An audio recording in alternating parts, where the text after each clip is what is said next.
Hi guys, in this video I'm gonna show you how to edit a PDF document in laptop. So for that we are going to use Microsoft Word because you can easily edit a PDF using Microsoft Word.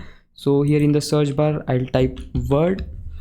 So just open Microsoft Word, here click on open, then click on browse and now locate to your file which you want to edit. So my PDF file is in the sample data folder. So this is, you can see, I'll just click on it and click on open.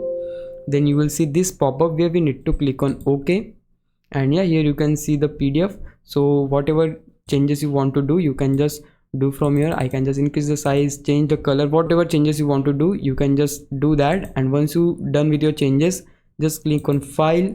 Then here you will see the option for save as. Just select the folder where you want to save this file.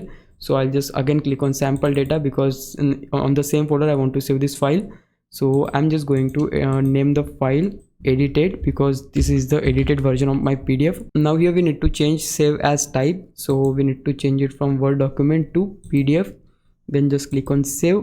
Now let me go to the folder where we have saved the edited PDF. So it is in the sample data folder. Here you can see the edited version of our PDF, and yeah, these are the changes which we have made. And yeah guys, that's how you can edit PDF in laptop. Now if you think I was a big help, can you please subscribe my YouTube channel? If you do, I would really appreciate it. But for now, thanks for watching. Bye bye.